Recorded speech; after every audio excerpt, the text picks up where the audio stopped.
एगो शहर के बात बाड़न। दूगो शादीशुदा जोड़ा रहत रहलन जौन जे नया नया शादी होइल रहलन। काफी दिन के बाद आराम से अपन पत्नी के साथ छुट्टी मनावला के बाद ऑफिस जाएला तैयारी होत रहलन। ई बीच अपन पत्नी से कहतरन, अब तो हमार ऑफिस जा ही के पड़ी।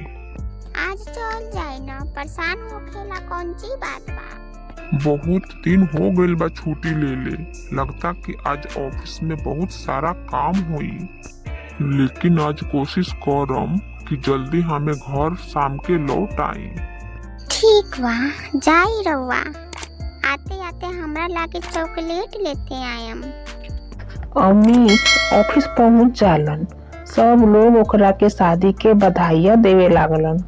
अमित के लागलन कि अब कोनो दिक्कत नइखे, आज सारा काम हम जल्दी ही निपटा लेम। लेकिन ओकर बॉस ओकरा के केबिन में बुला लेलन।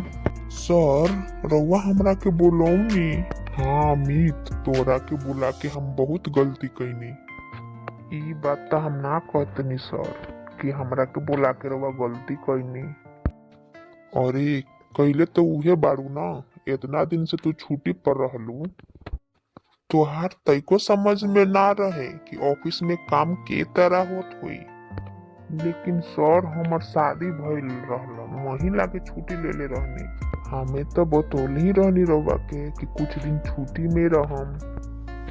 कुछ दिन के छुट्टी और महीना दिन के छुट्टी में बहुत अंतर होला अमित। अमित, कुछ जिम्मेदारी तोहर कंपनी के लिए भी बा। जी सर, रउआ तो ठीक कहतनी, पर हमार शादी ना हुई तो हम छुट्टियों ना लेती। तू तो ऐसन बोलते रह कि जैसे खाली तोहरे शादी भइल बा। रीमा के देखो, 2 महीना पहले ही ओकर शादी भइलन और 1 हफ्ता बाद से ही वो काम पे आवे लगलन। ई सब सीखे के चाही तोहर अपन सहकर्मी सब से। माफ कर दी सर, हम कोशिश करम कि जल्दी सब काम निपटा देम। कोशिश ना, हमर काम चाही। तू कैसहू करके हमर काम निपटाव। ठीक बा सर। और फिर अमित काम करे बैठ जाला। उनकर अंदाजा भी ना रहे कि 1 महीना के छुट्टी लेला पर उनका बॉस ओकरा के डांट दिहन। इतना सारा काम बा, 1 हफ्ता में कैसे होइहन पता नहीं सर का सोचतरन। चलो भाई, कोशिश करतनी। अमित सारा दिन काम कैलन। शाम के वो जल्दी निकले खातिर रहे, पर उनकर बॉस फिर दिख गइलन। एक तो इतना दिन बाद आइल बड़ा और जल्दी जाए खातिर बड़ा। खैर, एक तो हर मर्जी बा, लेकिन हमर 1 हफ्ते में पूरा काम चाहिए। अगर 1 हफ्ता में अगर तू कोनो बहाना कैलू तो हम तोरा के नौकरी से बाहर निकाल देम। सर के बात सुनला पर अमित और परेशान हो जाला। ऐसे काम करबो तो 1 हफ्ता में काम कैसे होई। अमित वापस काम पर बैठ जाला। काम करते करते रात हो जाला। फिर उनकर पत्नी की कॉल आवे लागलन। का भइल जी, काम में जाते ही पत्नी के भूल गईलन का? घर ना आवे के बा? घर तावे के बा, मगर काम बहुत ज्यादा बा। वही लगी थोड़ा ज्यादा देर आज काम करत बानी। रउआ घड़ी तो देखी 8 बज रहल बा। जल्दी से आई, हमरा लगे चॉकलेट ले ले आई। अमित पत्नी के बात मानकर ऑफिस से चल देला। काम के टेंशन और देर रात हो गईला पर पत्नी ला चॉकलेट लावेला भूल जालन। गईला रहुआ, बड़ा देर तक काम चलल। का करी, पहले ऐसा ना रहे। जो शादी के बाद 1 महीना की छुट्टी ले ले रहनी हो, उस वजह से सर बहुत नाराज रहनी हो। सब महीना भर के काम हमरे के दे दिल बारन। कहत रहलन कि हमर चिंते नहीं बा काम के, वही लागे हमरे के सारा काम दे दिल बारन। अब 1 महीना के काम 1 हफ्ता में कैसे हुई? कैसे समझाई हमें उनका के? कैसे समझावे के बा? अब तो ये रउए के देखे के बा ना। लेकिन अपन घर के भी समय देवेला, अपन जिम्मेदारी बा ना। ठीक बा, कल से कोशिश करम कि हमें घरे जल्दी आई। ठीक बाटे, अब लाई हमर चॉकलेट। अरे तुहार चॉकलेट तो हमें लावेला भूल गई नहीं हो। ऐसे कैसे भूल गई नी हा? रवा 2 मिनट कोनो दुकान में रुक ना सकनी। इतना सारा काम में कैसे याद रही? तुहर पता बा हमर कितना टेंशन बा।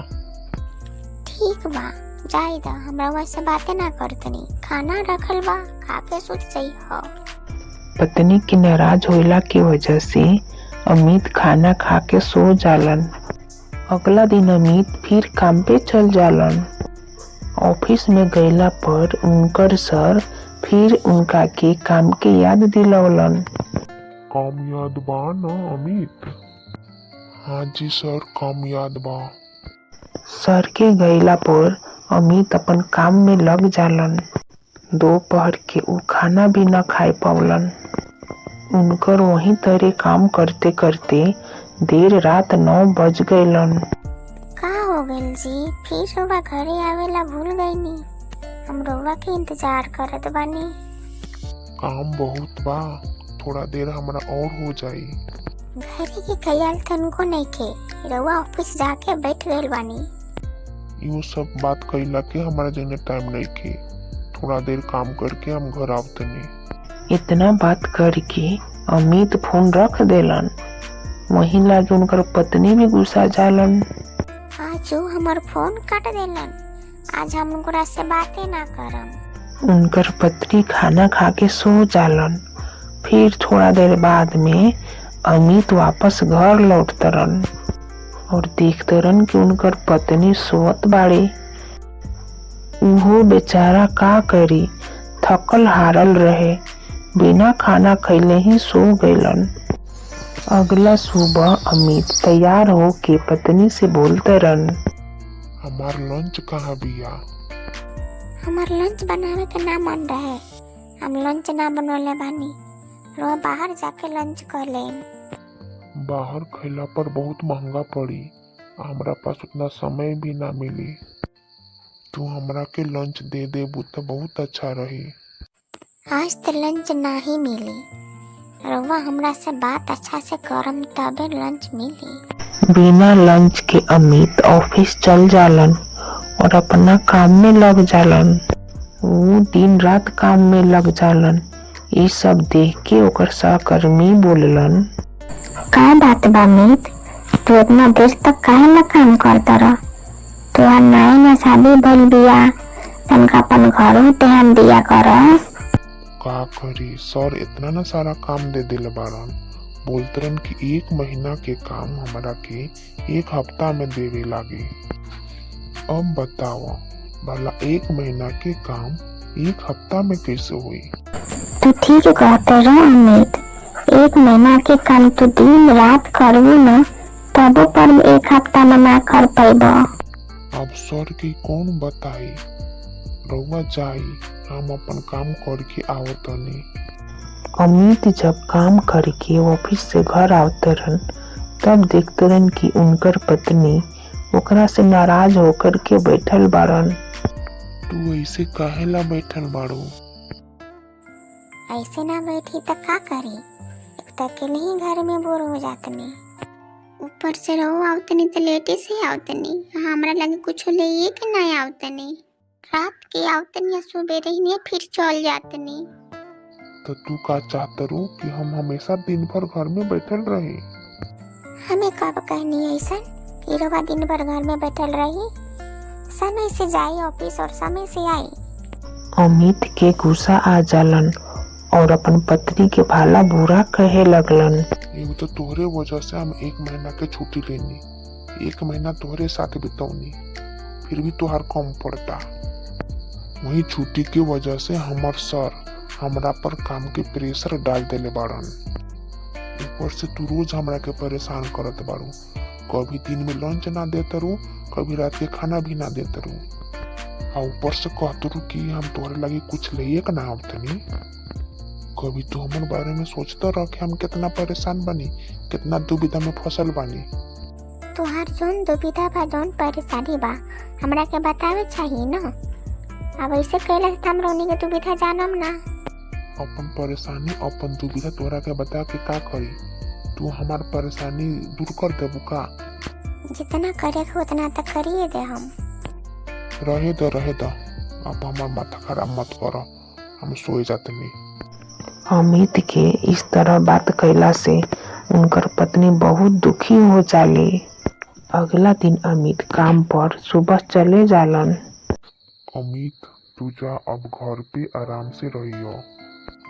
सर जी अगले हफ्ते तक टाइम दे दी, अगले हफ्ते हम पूरा काम करके दे दें। लेकिन हमें अब तोहरा जगह कोई और के काम पे रख ले बानी। सर अमित के बात ना सुनलन और अमित के नौकरी से निकाल देलन। और फिर अमित घर आ गइलन। घर अइला पे उनकर पत्नी ओकरा से पूछतरन, रउआ तो काम में ऐसन गुम हो गइल बानी कि हमरा के भी भूल गइल बानी। अमित कुछो जवाब ना देलन और चुपचाप अपन कमरा में चल जालन और रात में बिना खैले ही सो जालन। अगली सुबह उनकर पत्नी खाना देते हुए बोलते रहन, आज हमें लंच में रउनी के मन पसंद खाना देले बानी। रउआ जब ई लंच खायम नु तो अपन सारा काम के थकान भूल जायम। अमित हंस के चल देलन वहाँ से। लेकिन वो बाहर सड़क पे घूम के सारा दिन अपन समय बिता के घर वापस आ जालन। ऐसे ही कुछ दिन तक चलल। अमित सुबह उठ के जात रहलन और शाम के घर वापस आ जात रहलन। एक दिन उनकर पत्नी अमित ला पकवान बनौलन। फिर अमित के आइला पर कहते रहन, हमें रवा लागी ना बहुत स्वादिष्ट पकवान बनौले बानी। रवा कुछो बोलते नहीं काहे ना। हम इतना दिन से रवा के खुश करेला तरह तरह के पकवान बनावतनी, हर चीज करतनी। आ रवा बानी की कुछो बातें नहीं के करतनी। जाई रवा से हम बोलबे ना करम। तू ऐसे काहेला बोलते रह? हमरा के सर ऑफिस से निकाल देले बाड़न। अब हमरा पास कोनो काम नहीं खे। अब हमर नया काम ढूंढे के बा। तोहर पता बा कि हमर कितना टेंशन बा। इतना भूल के अमित अंदर चल जालन। ई बात सुन के पत्नी के बहुत खराब लागल। वो सोचलन कि नौकरी चल गईला पर कितना टेंशन हो जालन आदमी के। अगला सुबह अमित नौकरी ढूंढे ला बाहर चल जालन। इधर ओकर पत्नी भी सोचे लागलन कि हम करी तो का करी। एक काम करतनी, हमहू अपन लागी नौकरी ढूंढे लगतनी। हमनी दोनों में से कहीं एको जन के नौकरी मिल जाई तो हमनी के परेशानी कम हो जाई। यही सही रही। आज आवे द उनकरा से बात करतनी। आज शाम के जब अमित घर लौटला तब उनकर पत्नी उनकरा से कहतरन, रउआ परेशान मत हुए जी। तू काथी जानत रह नौकरी छूटला पर कितना चिंता होला। अब घर खर्च चलावे में कितना मुश्किल हुई। जल्दी कोनो नौकरी ढूंढे के पड़ी। नौकरी ढूंढी रउआ, आराम से ढूंढी, इतना परेशान मत हुई। हमहू कोनो नौकरी ढूंढम। हमनी दोनों काम करम त घर के खर्च चलावे में आसानी हुई है ना। हमनी के ज्यादा वक्त ना लागी नौकरी ढूंढे में। वैसे भी हमनी दोनों बाहर घूमे जाए वाला रहनी ना। वही पैसा से घर के खर्च चला लेम। आखिर तो बाहर कहो भी घूम के आ जाई। अमित ई सब सुन के बहुत खुश होला कि उनकर पत्नी उनकर परेशानी में साथ दे रहल बा। हमरा से गलती हो गई जौन कि हम तोहरा के इस तरह से बात कईनी हो। हमरा के तोहरा से ऐसे बात ना करे चाहत रहे। अपन परेशानी पे नहीं बता देवे के लायक रहे। कोनो बात नहीं थी। हमनी दोनों कल से नौकरी ढूंढे चाहेम। और दूसरा दिन से दोनों पति पत्नी नौकरी ढूंढे लगलन। पढ़ल लिखल होइला के कारण उनकर पत्नी के जल्दी ही नौकरी मिल गईलन। कुछ समय बाद शिवम के भी नौकरी मिल गईलन। फिर दोनों पति पत्नी बड़े ही खुशी से रहे लगलन।